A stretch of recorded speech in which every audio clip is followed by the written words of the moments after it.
É isso aí, galera. A partir de agora você está no seu canal do YouTube, no meu canal do YouTube, Professor Antônio em Busca da História.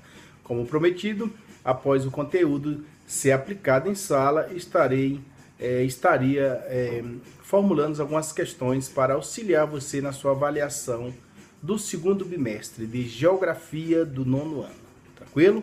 Então se inscreva, participe, você faz a história, eu apenas conto a história. Então vamos lá. Eu vou começar formulando uma questão aqui de preencher as lacunas, tranquilo? Então, vou começar. Atribui as lacunas em evidência à expressão que lhes são correspondentes, tendo em vista o contexto em que se emprega o discurso. Tranquilo? Lá embaixo eu vou colocar as questões A, B, C, D, E para você decidir. Mas tem as lacunas, se quiser escrever preenchendo também. Vamos lá.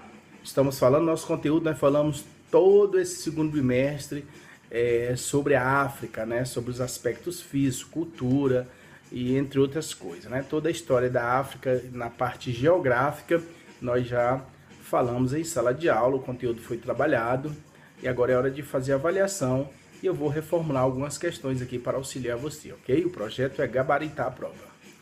Outra característica marcante do continente africano é a grande diversidade religiosa, desde o islamismo até as religiões africanas tradicionais. Devido à influência árabe na porção setentrional, o predomínio da região é a parte norte da África islâmica, religião islâmica, tranquilo? É chamada a região África Branca. Continuando, na mesma questão. É muito evidente nessa porção do território. Na porção subsaariana predomina o predomínio do catolicismo e o protestantismo, levado pelos colonizadores europeus. A parte subsaariana da África é ali no sul do deserto do Saara. Então nós temos no norte da África a religião islâmica, influenciada ali pelo Oriente Médio, e nós temos ali na parte sul ali do deserto do Saara, na região subsaariana, o catolicismo e o protestantismo, ok? Beleza? Fechou. Vamos lá para a próxima. Vou apresentar para vocês uma estrutura etária da população africana. Já foi ensinado na sala de aula a estrutura essa aqui da África. Você vê que ela tem a base larga aqui e o corpo estreito. Quando você vê a estrutura etária, uma pirâmide etária de um país ou de uma região com esse gráfico, com os jovens, a parte aqui baixa aqui da parte larga que representa os jovens até 20 anos, ok? E a parte do meio é os adultos. Esses adultos é o povo, é o pessoal que dá lucro ao país, é quem trabalha, quem gera renda. Quando o garoto nasce aqui e não chega até os 20 anos, ele não chega à vida adulta, significa que a coisa não está boa. Está faltando políticas públicas para esse país, ok? Então eu vou te perguntar aqui qual é o público aqui, quem predomina essa estrutura etária, né? Se você vê ela aí, o que está mais largo aí é a base e o corpo. Então a resposta são jovens e adultos. É onde mais tem gente, nos jovens e adultos. Tranquilo? Já vou para outra.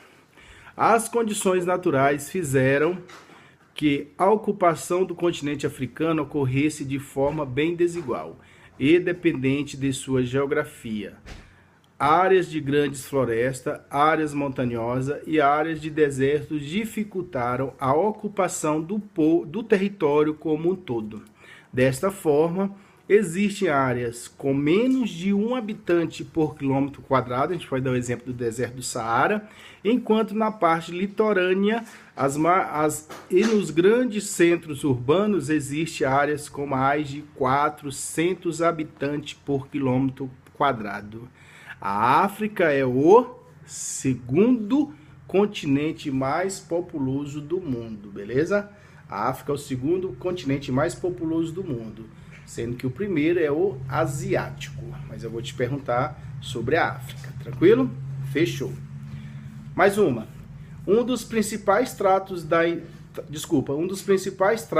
identidade de um grupo cultural é, sem dúvida, a sua língua.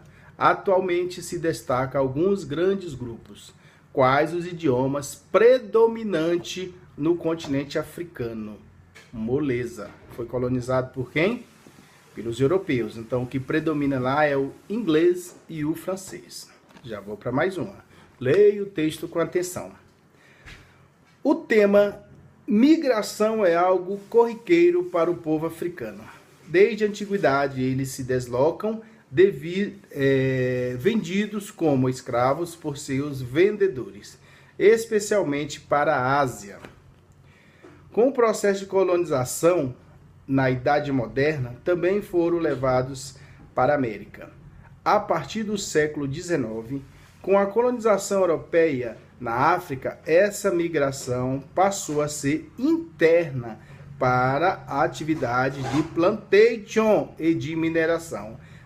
Atividades plantation, plantação, significa plantação, é você produzir algum tipo de produto para o mercado externo. Começou isso no Brasil no período colonial, era assim, o Brasil produzia para o mercado europeu, né? Tinha aquele pacto colonial lá para Portugal, tranquilo? Então, plantation é a produção para o comércio externo.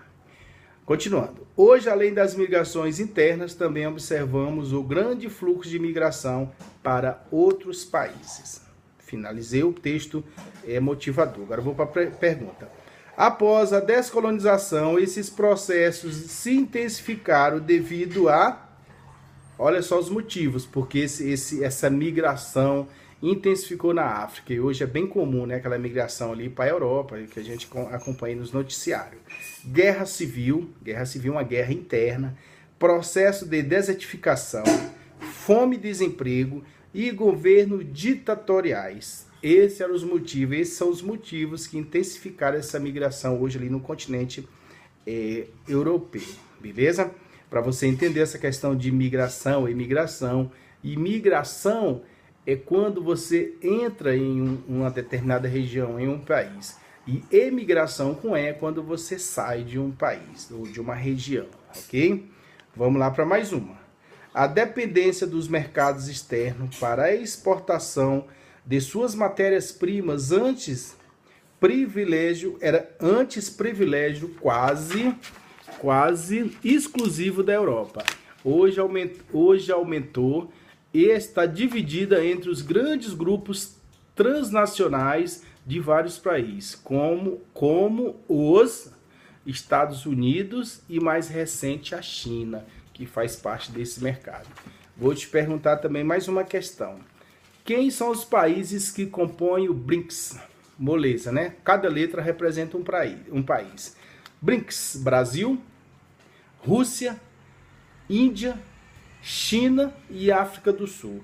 Esses são os países emergentes, os países subdesenvolvidos, industrializados, que estão com sua economia em crescimento, beleza? Eles deram esse nome de países emergentes, tranquilo?